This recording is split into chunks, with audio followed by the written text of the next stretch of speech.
அரசியல் கருத நேயர்களுக்கு வணக்கம். இன்று நம்மோது நீங்கள் சிறப்பு இருந்த மூத்த பத்திரிகையாளர் திரு சேகோரா ஜெய்சங்கர். வணக்கம் சார். வணக்கம் சார்.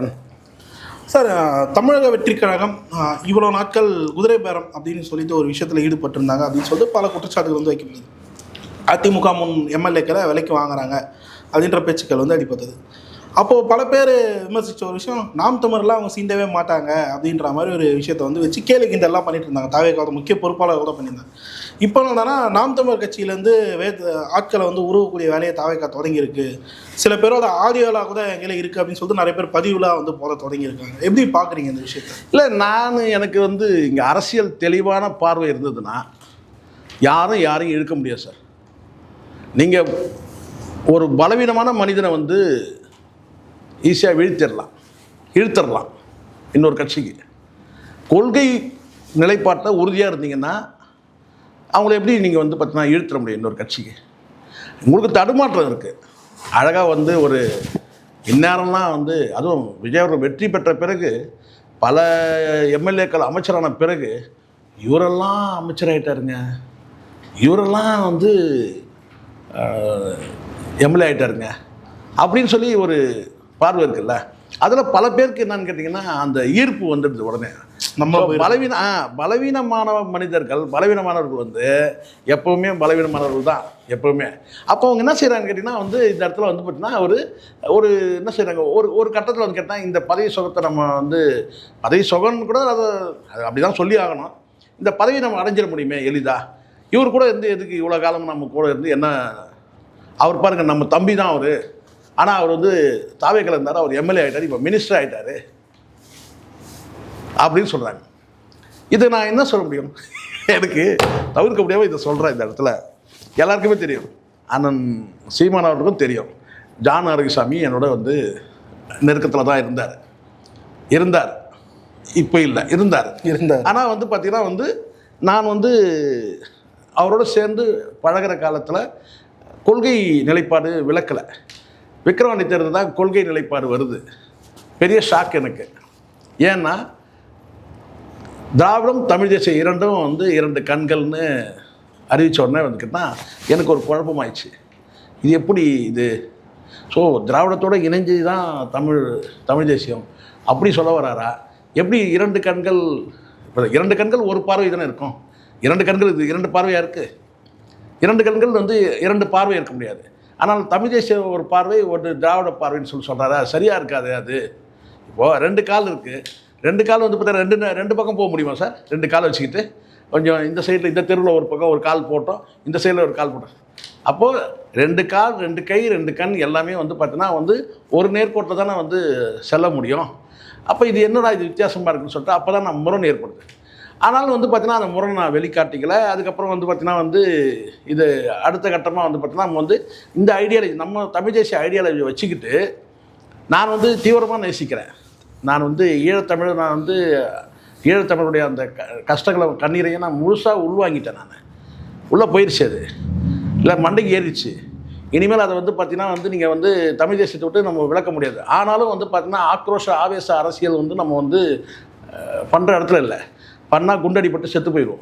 அப்படிங்க சொல்கிறது. உயிர் வாழணும் ஆசையும் இருக்குது. ஆனால் அந்த உயிர் வாழும்போது வந்து பார்த்திங்கன்னா அந்த தமிழ் தேசிய அரசியல்ன்றது வந்து பார்த்திங்கன்னா அடுத்த கட்டத்தை நோக்கி எல்லாருமே வந்து பார்த்திங்கன்னா ஆக்ரோஷ ஆவேச அரசியல் பண்ணோம்னா அடிபட்டு செத்து போயிடும். இதுதான் உண்மை. அப்போ நம்ம என்ன கேட்டால் இங்கே இந்த ஐடியாலஜி வந்து பார்த்திங்கன்னா இந்த கட்சியில் நம்ம பொருந்தாது.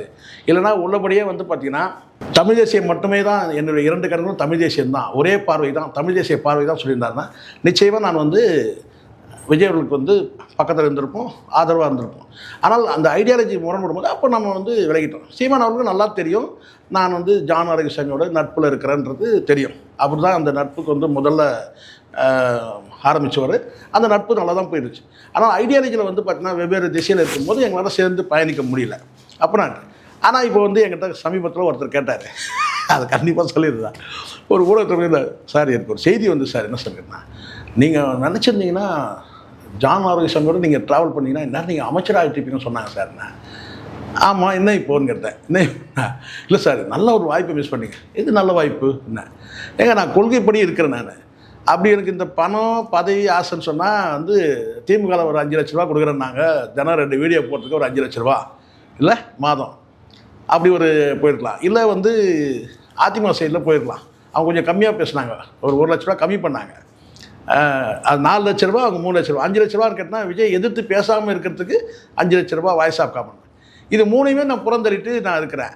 அப்படியே அமைச்சர் பதவி வந்து பார்த்திங்கன்னா எனக்கு வந்து அந்த கனவு, அந்த கற்பனை, அந்த பண ஆசை, பேராசை இதெல்லாம் இருந்ததுன்னா எதை பற்றியும் கவலைப்படாமல் ஐடியாலஜின்னு ஒன்று தேவையே இல்லை நமக்கு. சரி, ஐடியாலஜின்னா விஜய் தான் நம்ம ஐடியாலஜி அப்படின்னு சொன்னால் அத்தனை விஷயத்துக்கும் முட்டு கொடுத்துருக்கலாம், அத்தனை விஷயத்தையும் ஆதரிச்சிடலாம்.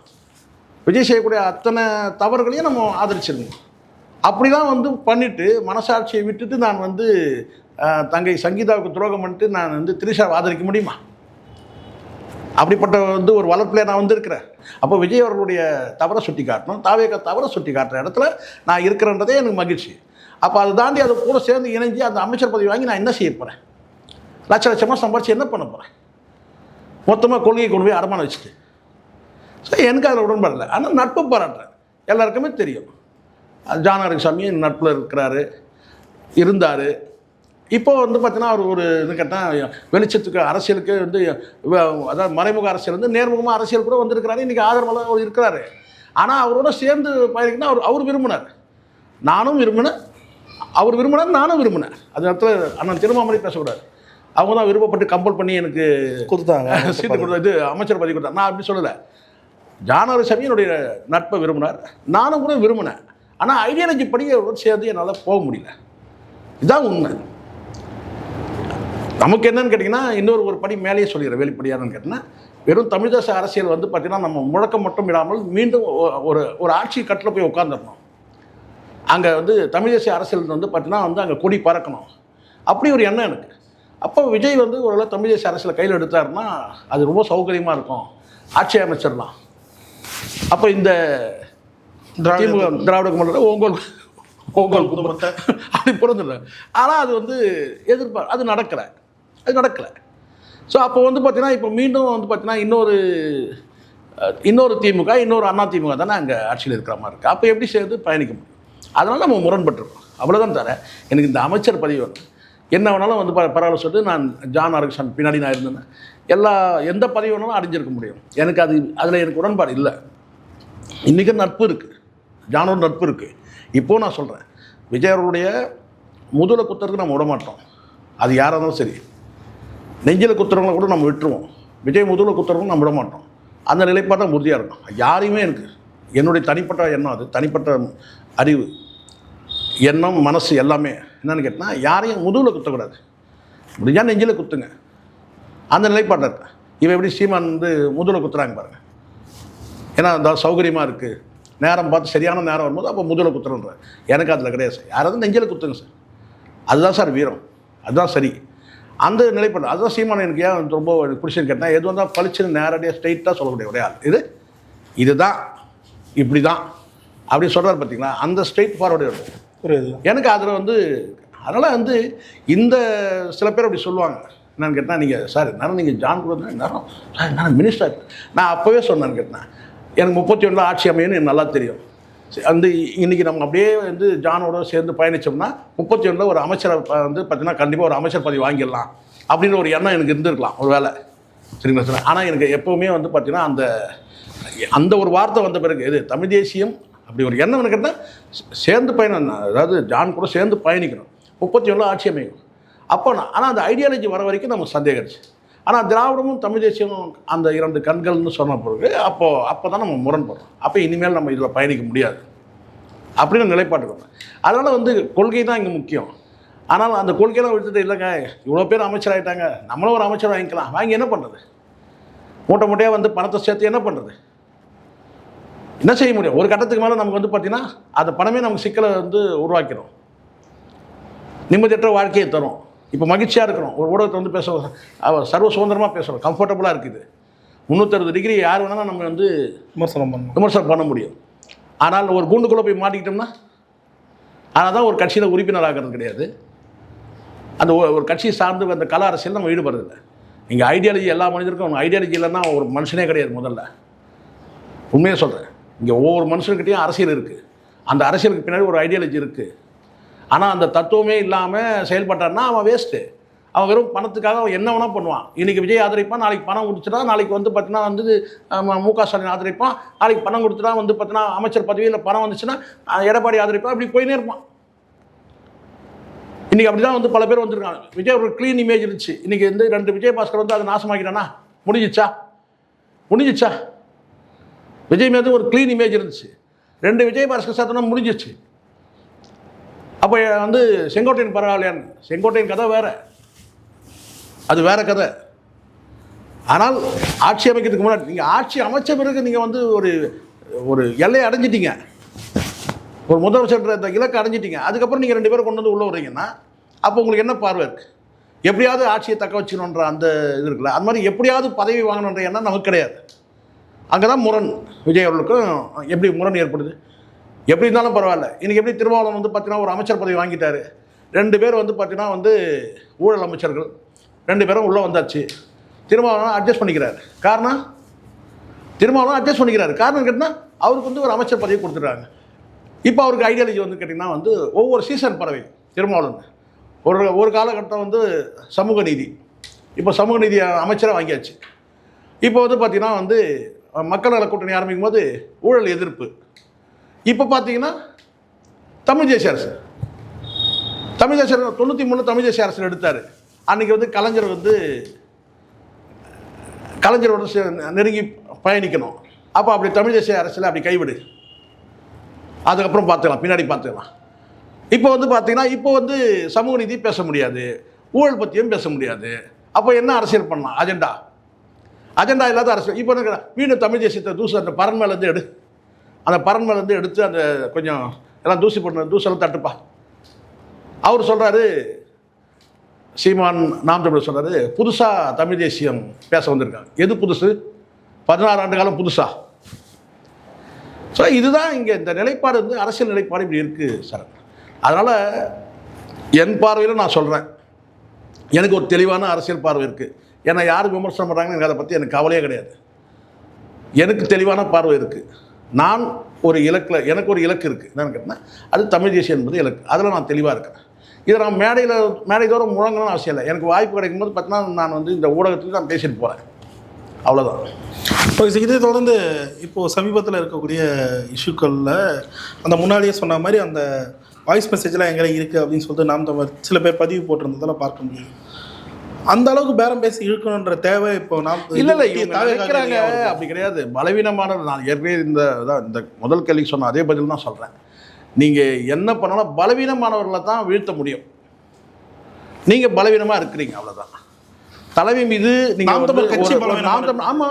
தமிழ் கட்சியில் பயணிக்கிற ஒரு சிலர் தான் நான் சொல்கிறேன். நீங்கள் பலவீனமாக இருந்தால் உங்களை வீழ்த்த ஏதாவது வகை பலவீனம்னா நீங்கள் புரிஞ்சுக்கணும் சரியா. ஒரு பண பலவீனம் இருக்கலாம், அல்லது சாதி பலவீனம் இருக்கலாம். இல்லை, எனக்கு என்ன கேள்வினா தாவேக்காவுக்கு இப்போ நாம் தமிழ் நிர்வாகிகள் ஏன் தேவைப்படுறாங்க? அப்படி கிடையாது சார். இங்கே கரெக்டாக கேட்டீங்க. இப்போ வந்து எதிர்கால அரசியல் நீங்கள் தொலைநோக்கு பார்வை இருந்ததுன்னா இந்த கேள்வி நீங்கள் கேட்க மாட்டீங்க. தொலைநோக்கு பார்வையில் எதுன்னு கேட்டிங்கன்னா அதிமுக அந்த கட்சி அடிக்கடி அசிங்கப்படுத்துறீங்க அந்த மாதிரி. அப்படி கிடையாது. எனக்கு அது நோக்கம் கிடையாது. சத்தியமாக எனக்கு அந்த நோக்கமே கிடையாது. இல்லை எனக்கு வந்து என்னன்னா இந்த இடத்துல வந்து பார்த்தீங்கன்னா எதிர்காலத்தில் அதிமுக அந்த கட்சி வந்து பார்த்தீங்கன்னா வந்து இல்லை நிற்காது கண்டிப்பாக நிற்காது. என்ன வந்து ஒரு எந்த மருத்துவமனைக்கு போனாலும் அது வந்து பார்த்தீங்கன்னா கோமா ஸ்டேஜுக்கு போயிடும். ரைட்டு. அது அதிமுக வாய்ப்பு கிடையாது. சும்மா அந்த 4 பேர் இந்த செல்லூர் ராஜெல்லாம் பேசுறதெல்லாம் நீங்கள் நம்பாதீங்க. இந்த செல்லூர் ராஜ், அதுக்கப்புறம் வந்து இந்த ஆர்பி உதயகுமார், இவங்க பேசுறதெல்லாம் வந்து இவங்கெல்லாம் வந்து மக்களுக்கான தலையில் இவங்கெல்லாம் ஊழல் அமைச்சர்கள்ன்றது முத்திரை குத்தப்பட்டவங்க. அதனால் இவங்க வந்து வாய்ப்பு கிடையாது. அது மெல்ல சரி. இப்போ இருக்கிறது திமுக வந்து ஐடியாலஜியில் நிற்குது சரிங்களா. அவங்க சித்தாந்தத்தில் அவங்க நிற்கிறாங்க. அந்த திராவிடன்ற அந்த சித்தாந்தம் வேறு வழி கிடையாது, விட முடியாது, அதில் நிற்கிறாங்க. ஆனால் அது மு.க. ஸ்டாலின் அவர்களோடு போயிடும்னு நான் நினைக்கிறேன். ஏன்னா அடுத்த கட்டமாக வரக்கூடிய தலைவர்கள் வந்து பார்த்திங்கன்னா வேகம் இருக்குது, விவேகம் இல்லை, அல்லது விவேகம் இருக்குது, வேகம் இல்லை. அப்படி தான் நான் பார்க்குறேன். நான் உள்வாங்கின வரைக்கும், உதயநிதி உள்வாங்கின வரைக்கும் அப்படி தான் நான் பார்க்குறேன். இப்போ இந்த இடத்துல வந்து பார்த்தீங்கன்னா நீங்கள் முதலமைச்சர் லிஸ்ட் எடுத்தீங்கன்னு வச்சுங்க, ஒரு பெரிய லிஸ்ட் இருக்கு இல்லையா. அப்போ அதில் வந்து பார்த்தீங்கன்னா வந்து சில பேர் நினைவில் இருக்கிறாங்க, சில பேர் நினைவில். இப்போ காமராஜர் நினைவில் இருக்கிறார், அண்ணா நினைவில் இருக்கிறாரு, எம்ஜிஆர் நினைவில் இருக்கிறாரு, கலைஞர் நினைவில் இருக்கிறாரு, ஜெயலலிதா நினைவில் இருக்காங்க. அப்படி நினைவில் வைத்துக் கொள்ளக்கூடிய அந்த இதில் வந்து பார்த்தீங்கன்னா கடைசி இடத்துல மு.க. ஸ்டாலின். அதுக்கு பிறகு வந்து பார்த்தீங்கன்னா மற்றவங்க நினைவில் இருப்பாங்களான்ற சந்தேகம் இருக்குது. அப்போது எதிர்கால அரசியல் இங்கே முக்கோண அரசியல் இருக்கலாம். இந்த முக்கோண அரசியல்னு கேட்டால் டிவிக்கே, ஏன்னா எப்படியும் டிவிகேக்கு வந்து பார்த்தீங்கன்னா விஜய் வந்து பார்த்தீங்கன்னா ஒரு பெரிய கல்ட்டுன்னு பார்க்கும்போது பார்த்தீங்கன்னா அங்கே ஐடியாலஜி இருக்கோ இல்லையோ, இந்த சினிமாவை நம்பி கவர்ச்சியை நம்பி இருக்கிற கூட்டம் ஒன்று இருக்குது. அடுத்தடுத்து அரசியல் நிலைப்பாடுகள் அவர் எப்படி எடுக்கிறாருன்றதை பொறுத்து பார்த்தீங்கன்னா ஒரு வலுவான ஒரு அரசியல் கட்சியாக வந்து டிவிகே இருக்குது. அப்போ டிவிகேக்கு மாற்று யார்? அந்த மாற்றுன்ற இடத்துல வந்து பார்த்தீங்கன்னா வந்து டிஎம்கே, என்டிகே தான் இருக்குது. ஸோ இந்த முக்கோண அரசியல் இப்படி தான் எதிர்காலத்தில் நிற்கும். இந்த அடுத்த 5 ஆண்டு காலத்தில் நான் சொல்கிறது நீங்கள் புரிஞ்சுப்பீங்க. இங்கே மற்ற கட்சிகள் எல்லாம் உதிரி கட்சிகள் காணாமல் போயிடும். 31 இந்த முக்கோண அரசியல் தான் இருக்கும். 31 முக்கோண அரசியல் தான். ஏன் இப்படி கூட நீங்கள் எடுத்துங்க, இந்த தேர்தல் எடுத்துங்க. இந்த தேர்தலையே எனக்கு ஒரு இடைத்தேர்தல், இந்த இடைத்தேர்தலில் எனக்கு ஒரு உள்ளுணர்வு இருக்குது. வெளியிலேருந்து பார்க்கறதுக்கு தான் இங்கே 4 பக்க அரசியல் இருக்கும், 4 முனைன்னு இருக்குது. ஆனால் உள்ளுக்குள்ளே வந்து பார்த்தீங்கன்னா அது 3 முனையாக மாறுறதுக்கு வாய்ப்பு இருக்குது. அதுக்கான வந்து கண்டிப்பாக நடக்கும். அதை நீங்கள் சொன்ன உடனே நீங்கள் நினைப்பீங்க அப்போ டிஎம்கே ஏடிஎம்கே வந்து ஒன்றாயிருமான்னு. நடக்கிறதுக்கு வாய்ப்பு இருக்குது. இடைத்தேர்தலில் கூட ஒரு உடன்படிக்கை வர்றதுக்கான வாய்ப்பு இருக்குது. அது தேதி அறிவிக்கிட்டோம், அப்புறம் பாருங்கள் அரசியல் பரபரப்பை. அப்போ இங்கே விஜயை எதிர்க்கிறதுக்காக என்ன செய்வான்னு கேட்டிங்கன்னா, எதிரிக்கு எதிரி நண்பன்ற அந்த அடிப்படையில் இணையத்துக்கு வாய்ப்பு இருக்குது. அப்போ சீமான் வந்து பார்த்தீங்கன்னா அங்கே வந்து அரசியல் தான் இங்கே முன்னிலைப்படுத்தப்படும். இங்கே பல பேர் சீமானை வந்து பலவீனமாக நினைக்கிறாங்க. நாம் தமிழ் கட்சி வந்து ஐயோ இது பலவீனப்பட்டுச்சு, இதை உடைக்கிறாங்க. சீமான் இருக்கிற வரைக்கும் பார்த்தீங்கன்னா ஒரே ஒரு செங்கல் கூட நீங்கள் எடுக்க முடியாது. நாம் தமிழ் கட்சியிலேருந்து சிலர் வரலாம், சிலர் போகலாம், அவ்வளோதான். சீமான் தான் அங்கே ஜீவன், சீமான் தான் உயிர் நாடி மொத்தமே. ஸோ அதனால் வந்து பார்த்தீங்கன்னா இந்த மும்முனை அரசியல்ன்றது இந்த இடைத்தேர்தலே வரும்ன்றது என்னுடைய தொலைநோக்கு பார்வை. பொறுத்திருந்து பாருங்கள், என் வார்த்தையை வெற்றி பெறுதா என்னன்றது பாருங்கள். எனக்கு ஒரு பார்வை இருக்குது, இடைத்தேர்தலே மும்முனை போட்டி தான் இருக்கும். வெளியிலேருந்து பார்க்கறதுக்கு 4 முனைன்னு தெரியும். ஆனால் கடைசியில் ஒரு அண்டர்ஸ்டாண்டிங்கில் வந்து பார்த்தீங்கன்னா அது மும்முனை போட்டியாக மாறதுக்கு வாய்ப்பு இருக்குது. அந்த மும்முனை போட்டின்னு வரும்போது பார்த்தீங்கன்னா அங்கே யார் வெற்றி பெறணுன்றதை வந்து பார்த்தீங்கன்னா நாம் தமிழ் தான் முடிவு பண்ணுறோம், சீமான் தான் முடிவு பண்ணுறாரு யார் வெற்றி பெறும். நீங்கள் சீமான் வெற்றி பெறுவார் நீங்கள் ஒரு கேள்வி கேட்பீங்க, அது பொறுத்து இருந்து பாருங்கள். ஆனால் யார் வெற்றி பெறணும்? டிவிக்கே வெற்றி பெறணுமா, டிஎம்கே வெற்றி பெறணுமா, டிவிக்கே வெற்றி பெறணுமா, ஏடிஎம்கே வெற்றி பெறணுமா? அங்கே முடிவு எடுக்கிற இடத்துல வந்து பார்த்தீங்கன்னா சீமான் இருப்பார். நீங்கள் வேணா பாருங்கள். இந்த 4% எத்தனை % ஆகுதுன்னு பொறுத்து பாருங்க. எல்லாரும் இந்த 4%, 8%, 6% இதை வச்சே இங்கே அரசியல் ஓடிட்டு இருக்கு. ஆனால் ஒட்டுமொத்தமாக வந்து பார்த்தீங்கன்னா ஒரு கருத்தியல் தாக்கம் வந்து பார்த்தீங்கன்னா வந்து நாம் தமிழுக்கு இருக்குது. தமிழ் தேசியத்தை விட்டுட்டு எவனும் இங்கே அரசியல் பண்ண முடியாது. பொறுத்து பாருங்க. ஒரு இறுதியாக ஒரே ஒரு கேள்வி தான் சார். நீங்கள் முன்கூட்டியே நம்ம அந்த பொது வேட்பாளர் இஷ்யூவை பற்றி இதற்கு முன்னாடி ஒரு 2 வாரத்துக்கு முன்னாடி பேசும்போது ஒரு விஷயத்தை வந்து பதிவு பண்ணியிருந்தீங்க. கட்சியில் பார்த்தா இவங்க எப்படி செட் பண்ணுவாங்கன்னா சீமான் தான் போய் நின்னார் அவங்க கையில் அப்படின்ற மாதிரி எனக்கு தெரிஞ்சு சார். இப்போ நான் மீண்டும் சொல்கிறேன், இல்லை இப்போ நேஷனல் மீடியாஸ் அதை தான் சொல்கிறாங்க. இல்லை நான் சொல்கிறேன் பாருங்கள். இப்போ இது ஏன் நேஷனல் மீடியா இருக்கட்டும், எனக்கு நான் கொம்பா முளைச்சிருக்கு நேஷனல் மீடியா. என்ன பிரச்சனை? சீமான் அவர் வாய் திறந்து பேசணும்னு நினைக்கிறாங்க. இந்த பொது வேட்பாளர்னு வந்து ஒரு அரசியல் பேசப்படுது. அதுக்கு வந்து பார்த்தீங்கன்னா ஏன் சீமான் வந்து அதுக்கு வந்து விளக்கம் தரமாட்டாருன்னு சொல்லி பல கேள்விகள் இருக்குது. அந்த கேள்விகள், இந்த செய்திகளுடைய தாக்கமே என்னன்னு கேட்டிங்கன்னா, ஏக்கமே என்னென்னா, சீமான் அவர்கள் வாயால் சொல்லணும் நான் வந்து பொது வேட்பாளர் அல்ல. இப்போ போட்டின்னு உறுதியாயிடுச்சு. சீமான் டிக்ளேர் பண்ணிட்டாரு, வந்து ஒரு தொகுதியில் போட்டிடுறார். ஆனால் அந்த போட்டியில் வந்து நான் எப்படிப்பட்ட வேட்பாளர், நான் நாம் தமிழர் கட்சி வேட்பாளரா அல்லது பொது வேட்பாளராக சீமான் அவர்கள் சொல்லணும்னு எதிர்பார்க்குறாங்க. ஊடகங்களுடைய அத்தனை பேருடைய தாக்கமும் ஏக்கமும் இதுதான். அது வந்து சீமான் அவர்கள் சொல்லாமல் நாமளாக ஒரு கற்பனையை பேசி அது தேவையில்லாமல் அதை வந்து அது வம்பு வளரக்கூடாது. நான் அப்படி தான் நான் பார்க்குறேன். சும்மா நம்ம ஆதரிக்கிற கூட்டத்திலேருந்து நாம் வந்து ஒரு புது கதையை நம்ம எடுத்து விட முடியும். சீமான் அவர்கள் சொல்லட்டும், அதுக்கப்புறம் நம்ம சொல்லுவோம். சீமான் அவர்கள் சொன்னாரா நான் பொது வேட்பாளர் சொன்னாரா? இல்லை கட்சி சொல்லிச்சா? இல்லை. அப்போ நீங்கள் என்ன நினைக்கிறீங்கன்னா ஒரு நிர்பந்தம் பண்ணி நான் கேட்டால் சீக்கிரம் நீங்கள் தேதி நீங்கள் அறிவிங்கன்றீங்க. இன்னும் தேர்தல் அந்த தேதி அறிவிக்கல, அதை யாரும் கேட்க மாட்டேறீங்களே. தேர்தல் தேதி இன்னைக்கு ஏன் சார் வந்து இடைத்தேர்தல் வந்து தேதி தள்ளி போகுது? இன்னைக்கு வந்து பார்த்தீங்கன்னா வந்து குதிரை பேரத்தில் தள்ளி போகுது. அதை பற்றி யாரும் பேசாமல் சீமான் பொது வேட்பாளர் கேட்டுட்டு இருக்கீங்களா? இன்னைக்கு எலெக்ஷன் கமிஷன் சொல்லுது பார்த்தா நீதிமன்றத்தில் வழக்கு இருக்குன்னு சொல்லுது. எப்படி இருந்தாலும் 6 மாதத்தில் வந்து நடத்தி ஆகணும். இது வந்து பார்த்தீங்கன்னா வந்து ஒரு மக்களுக்கு வாக்களித்த மக்களுக்கு மிகப்பெரிய துரோகத்தை பண்ணிட்டு வந்திருக்காங்க. படுகொலை அதை பண்ணிட்டு வந்திருக்காங்க. அதை பற்றி எதுவும் பேசாமல் விவாதம் நடத்தாமல் இந்த குதிரை பேரம் நடத்துனது சரியா? 2 தரப்புலையும் நான் சொல்கிறேன். அது திமுக தரப்பில் வந்து இருக்கட்டும் அல்லது தாவேக தரப்பில், அதை பற்றி பேசாமல் சீமான் வந்து பொது வேட்பாளர் சொல்லி தேசிய ஊடகங்கள் கூட பேச வேண்டிய கட்டாயம் என்ன, நிர்பந்தம் என்ன? அப்போ ஒரு அழுத்தம் கொடுக்குறீங்க, ஒரு ப்ரெஷர் கொடுக்குறீங்க. ஒவ்வொரு அரசியலுக்கும் வந்து பார்த்தீங்கன்னா வந்து ஒரு அரசியல் நிலைப்பாடு உத்திகள் இருக்குது. அதை வந்து பார்த்தீங்கன்னா அது வந்து சீமானை வந்து நீங்கள் ப்ரெஷர் கொடுத்து நீங்கள் வர வைக்கணும்னு நினைக்கிறீங்க. அதுக்கு என்ன உங்களுக்கு அவசியம்?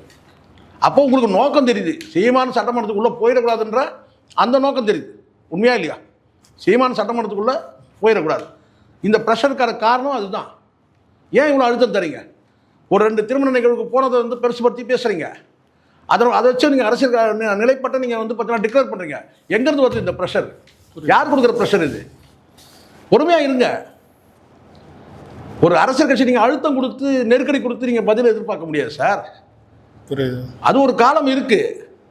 அந்த காலம் வரைக்கும் உங்களால் காத்து. முதல்ல தேர்தலை அறிவிக்கவே இல்லை. நீங்கள் தேர்தல் அறிவிச்சோட நீங்கள் சொல்லுங்கள், சீமான் இடைத்தேர்தல் ஒன்று நடக்க போகுது, நான் போட்டியிடுறேன்றது சொல்லிட்டார், அட்வான்ஸாக சொல்லிட்டார். இவ போட்டியிடுறது அதை சொல்லலைன்னா இந்நேரம் இந்த பொது வேட்பாளர்ன்ற அந்த பிரச்சனை ஓடுமா சார்? சீமான் போட்டியிட தானேங்க பொது வேட்பாளர் சொல்லிட்டு. அப்போ இந்த இடத்துல வந்து பார்த்தீங்கன்னா இடைத்தேர்தல் வந்தோடனே எல்லாருக்குமே ஆசை இருக்குது. ஏன் திருமாவளவனுக்கு ஆசை இருக்குது, ஆனால் அந்த ஆசை வந்து நிறைவேறல. அந்த ஆசை இன்னொருத்தருக்கு அந்த வாய்ப்பு போயிருமோன்னு நினைக்கிறார். இல்லைன்னா பொது வேட்பாளர் குறித்து பேசுகிற ஒரே அரசியல் கட்சி யார் சார்? தாவேகா. விசிகா தான் பேசுது. விசிகா தானே சொல்கிறாங்க. ஓகே. பொது வேட்பாளர் சீமான் வந்து பொது வேட்பாளர் சொல்லிட்டு யார் சொல்றது? கடந்த நாள் பேசுறாரு, வன்னியரசன் பேசினாரு. யார் வந்து உங்களுக்கு சொல்றது? நாம் தமிழர் கட்சி ஒரு நிலைப்பாடு அறிவிச்சுதான். இல்லை நான் தாவேகா சொன்னேன்னா அவங்க தான் இதை பரப்புனாங்க அப்படின்னு ஒரு செய்தி வைக்கப்படுது. பரப்புறதா இருக்கட்டும் சார், அது மறைமுகமாக சார் யார் ஒன்றா எந்த செய்தியும் பரப்பட்டும். ஒரு கட்சியே அறிவிக்காத போது நீங்கள் எப்படி அதுக்கு முடிவுக்கு வரீங்க? உங்களுக்கு யார் சொன்னது சீமான் வந்து பொது வேட்பாளர்? அப்போ உங்களுக்கு தான் பதறீங்க. நின்னா உங்களுக்கு என்ன அதுதான் பதற்றம், பதறீங்க. ஐயோ சீமான் சட்டமன்றத்துக்கு போயிட்டா நம்ம பொழப்பு என்ன வருது, நம்ம பொழப்பு என்ன ஆகிடும்? இப்போ தான் எல்லா கவலையும் வருது உங்களுக்கு. புரியுது. நாம் தமிழ் கட்சியிலிருந்து விலகினவங்க யாரும் வந்து விசிகால் வந்து இணையலை. எவ்வளோ பெரிய இயக்கம், எவ்வளோ பெரிய கவலை, எவ்வளோ பெரிய வருத்தம். உங்கள் கட்சியிலிருந்து 20 பேரை தவிர்த்துட்டு எல்லாரும் வந்து தாவேகாக்கு வந்தாச்சுன்னு சொன்னது யார்? ஆதவர்ஜுனா. உங்களுக்கு அன்றைக்கி ஒரு கண்டிக்கணுன்ற எண்ணம், அந்த கண்ணம் தெரிவிக்கின்ற எண்ணம் கூட உங்களுக்கு வரல. கரெக்டு. எப்படி இந்த வார்த்தையை சொல்லுவீங்கன்னு சொல்லிட்டு உங்கள் ஏக்கம் என்னன்னு கேட்டிங்கன்னா, நாம் தமிழ் கட்சியிலேருந்து விலகினவங்க யாருமே வந்து விசிகாவுக்கு வரவே இல்லை. எப்படி வருவாங்க? எப்படி வருவாங்க? ஒரு பக்கம் நீங்கள் வந்து பார்த்தீங்கன்னா வந்து சாதி ஒழிப்பு வந்து மக்கள் விடுதலை சொல்லிட்டு அதிகமாக சாதியை குறித்து பேசுகிற இன்றைக்கி ஒரே தலைவர்னா திருமாவளவன் தான். அது எந்த சாதினா இருக்கட்டும் சார், அது உயர்ந்த சாதி தாழ்ந்த சாதின்னு ஒரு சாதியும் கிடையாதுங்க. ஆனால் சாதி ஒழிப்பே மக்கள் விடுதலை பேசுகிற திருமாவளவன் தான் சாதி குறித்து பேசுகிறாரு. சாதி அரசியல் பேசுகிற இன்றைக்கி தலைவர் யாருன்னு கேட்டிங்கன்னா, இன்றைக்கி வந்து பார்த்தீங்கன்னா வந்து அன்புமணியெல்லாம் வந்து டாக்டர் ராமதாஸ்லாம் பின்னுக்கு தள்ளிட்டு இன்றைக்கி திருமாவளவன் தான் முன்னாடி இருக்கிறார். சாதி குறித்து பேசுறது அதிகமாக மேடையில் அவர் தான் பேசுகிறார். ஸோ இதெல்லாம் வந்து தலித் அரசியல் தன் கையை விட்டு போயிடுச்சுன்ற அந்த வருத்தம் இருக்கலாம். அந்த வருத்தத்துக்கு நீங்கள் எங்கே போய் மருந்து தேடணும் சொல்லுங்க பார்க்கலாம்? நேராக விஜய்கிட்ட தான் போய் அதை மருந்து தேடணும். அவர் தான் டாக்டர் இப்போ. ஏன்னா உங்களுடைய அரசியல் மொத்தமாக வந்து பார்த்தீங்கன்னா தூக்கிட்டு போயிட்டார். இதுதான் உண்மை. தலித் அரசியல் தன் கைவிட்டு போயிடுச்சு அந்த ஏக்கத்தை, அந்த வருத்தத்தை நீங்கள் பேசுகிறீங்க. அதனுடைய பேச்சு தான் இது எல்லாமே. இது இப்போ நீங்கள் என்ன செஞ்சீங்க? உங்களுக்கு அரசியல் அஜெண்டா இல்லை, உடனே தமிழ் தேசியத்தை எடுத்துங்க, தேசிய தலைவரை கையில் எடுத்துங்க, அதை தான் பண்ணிட்டு இருக்கீங்க. ஆனால் இங்கே அரசியல் நிலைப்பாடு என்றைக்கும் சமரசம் இல்லாத ஒரு அரசியல் நிலைப்பாட்டை வந்து நாம் தமிழர் கட்சி இருக்கிறாங்க. இப்போ நீங்கள் கேட்குறீங்க வந்து பார்த்தீங்கன்னா வந்து பல பேர் விலகுனாங்களே, அவங்களாம் ஏன் வரல? அதுக்கு காரணம் சாதி தான். அது நீங்கள் யார்கிட்ட கேட்கணும்? ராஜீவ்காந்தி கிட்ட கேட்கணும், காளியம்மாள்கிட்ட கேட்கணும், கல்யாண சுந்தரத்திட்ட கேளுங்க, இன்னும் பல பேர் இருக்கிறாங்க. தெரிஞ்ச சங்கர் அவர்கள் அவங்க கேளுங்க. தப்பான அரசியல் வந்து நிலைப்பாட்டை நீங்கள் நின்றுட்டு தப்பாக அரசியல் பண்ணிவிட்டு அதுக்கப்புறம் ஏன் நீங்கள் நாம் தமிழ்கிட்ட வந்து பாயிறீங்க? உங்களுக்கு வந்து பார்த்தீங்கன்னா உங்களுக்கு பிரச்சனை என்னன்னு தெரிஞ்சிச்சு. சீமான் சட்டமன்றத்துக்குள்ளே போனார்னா ஒட்டுமொத்தமாக வந்து தமிழ் தேசியம் இங்கே உறுதியாக நின்றோம், ஸ்ட்ராங் ஆகிடும். நாம் தமிழ் கட்சி வந்து அதனால தான் நானும் சொல்கிறேன், எனக்கு வந்து சீமான் வந்து புறவாசல் வழியாக போகணும், நேர்வாசல் வழியாக போகணும். அந்த நேர்வாசலுக்கான அந்த உத்தியை வந்து அவர் தான் எடுக்கணும், நம்ம சொல்ல முடியாது. நீங்கள் இவரோட கூட்டணிக்கு போங்க, அவரோட கூட்டணிக்கு போங்க, ஆதரிக்கிற நம்ம சொல்ல முடியாது. அது தவறு, சொன்னாலும் தவறு.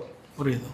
ஆனால் இங்கே வந்து பார்த்தீங்கன்னா உள்ள சட்டமன்றத்துக்குள்ளே போனால் இங்கே வந்து நாம் தமிழ் வலுப்பெறும். இங்கே ஒரு தெருமுனையிலேருந்து பேசுகிறது வேறு, சட்டமன்றத்துக்குள்ளே பேசுகிறது வேறு. அது வந்து ஒரு கனவாக இருக்குது. தமிழ் தேசியம் வந்து சட்டமன்றத்தில் கால் வைக்கணும். அப்போ அது ஒரு நீண்ட கால கனவு. அது அந்த கனவில் இருக்கிறவங்களுக்கு அதை விரும்புகிறாங்க. அதுக்கு சில உத்திகள் இருக்குது. அது அந்த உத்திகள் அவர் பார்த்துக்க போகிறாரு. இதுக்கடையில் நீ ஏன் கல்யாணத்துக்கு போனேன், சாவுக்கு போனேன், அங்கே போனேன், இங்கே போனேன்னு சொல்லிட்டு ஒரு தலைவரை பிடிச்சி நீங்கள் 4 பக்கம் பிடிச்சி இழுக்க முடியாதுல்ல.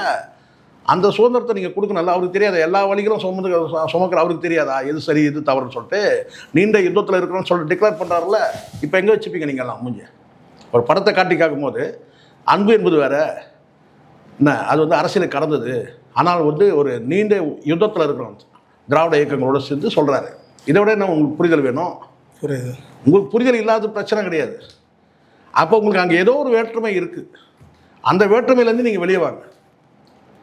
ஏதோ ஒரு வேற்றுமைனா அது என்ன வேற்றுமை நீங்கள் புரிஞ்சுப்பீங்க. அந்த வேற்றுமையிலேருந்து நீங்கள் வெளியே வாங்க. முதல்ல நீங்கள் வந்து நாம் தமிழராக ஒன்றிணைங்கன்னு சொல்கிறது அதனால தானே. புரியுது. கண்ட அழுக்குகளை விட்டுட்டு நாம் தமிழராக ஒன்றிணைன்னு சொல்கிறோம். ஆனால் உங்களுடைய இலக்கு என்னன்னு கேட்டிங்கன்னா வந்து நம்ம அதெல்லாம் முக்கியம் கிடையாது. இங்கே முதல்ல சட்டமன்றத்துக்கு உள்ளே போகிறதெல்லாம் முக்கியம் கிடையாது. இங்கே கல்யாணத்துக்குள்ளே எப்படி போனார், மண்டபத்துக்குள்ளே எப்படி போனார், இப்போ அப்படி தானே இருக்குது. சட்டமன்றத்துக்குள்ளே போகிறத பற்றி நம்ம பேசியிருந்தா நீங்கள் கல்யாண மண்டபத்துக்குள்ளே போகிறத பற்றி பேசிகிட்டு இருக்கீங்க. அப்போ என்ன சொல்ல முடியும் சொல்லுங்கள். புரியுது சார். பல்லர் கேள்வி தெளிவாக நன்றி. நன்றி சார்.